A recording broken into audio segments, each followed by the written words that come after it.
At your peak, what did your training and your lifestyle look like? So at my peak, I was training 7 days a week. I was running on average about 10 miles a day. So I would do doubles Monday, Tuesday, Wednesday, Thursday. My off days were Fridays where I only had to run 6 miles. That was my rest day. And then Saturdays were hard intervals and Sundays were long runs, up to like 13 or 14-mile long runs. So yeah, I mean it's not it's a job, but it's a lifestyle. I always told people this is not like a 9 to 5. This is a 24/7. You're really thinking about your career 24 hours a day, 7 days a week for 50 weeks straight. Then you get 2 weeks rest, but then you start all back up and do it all over again. So it's hard. It's relentless. It's not like you can just press the, oh, I'm not a runner today. Beep.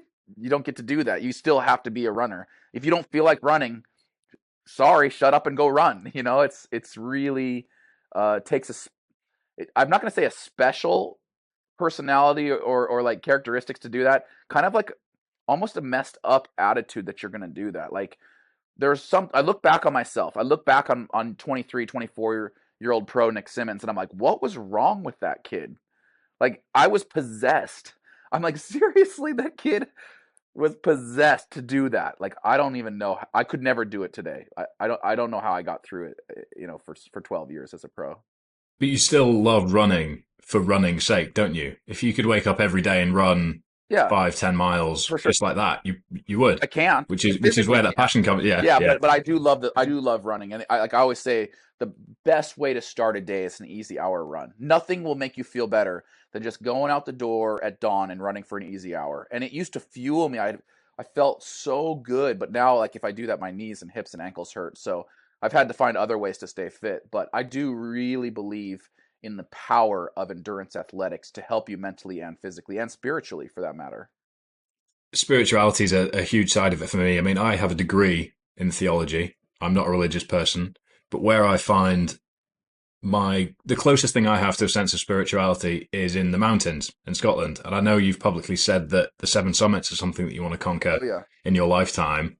And I wonder, is there any sense of just that real raw nature that's drawing you in? Is there any sense of spirituality for you within that? Yeah, completely. I was raised in the Catholic Church, and I kind of always looked around in mass, and I was like, this ain't doing it for me. Like, if being in a church connects you with a higher power, hell yeah, that's awesome. It just doesn't do it for me.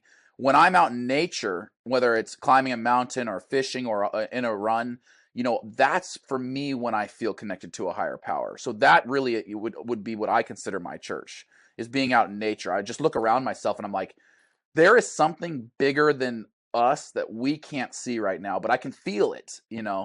And so that for me, is the reason why I think I was able to get through the challenges of the training. Like if I could get through the hard track intervals, then I'd get that Sunday long run where I wouldn't run with teammates typically. I would literally go out to the most beautiful place I could find and for 90 minutes to 2 hours just go out and run through nature. And that really recharged me, and reminded me why I loved doing what I did so much.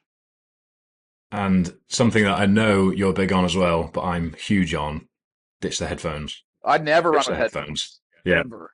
never. I don't understand the point. Like, if I'm lifting weights, there's music playing. Like, you got to have some music when you're banging out weights. But if I'm out for a long bike ride or a long run, the last thing I want is a distraction. I really just want to be in my head, especially during endurance athletics, because you reach a different level of consciousness almost. You're thinking so much more clearly, and the science backs this up. The way your neurotransmitters fire when you're doing it something, endurance athletic related, you think so much more clearly. And I don't want to be distracted when I'm in that mode.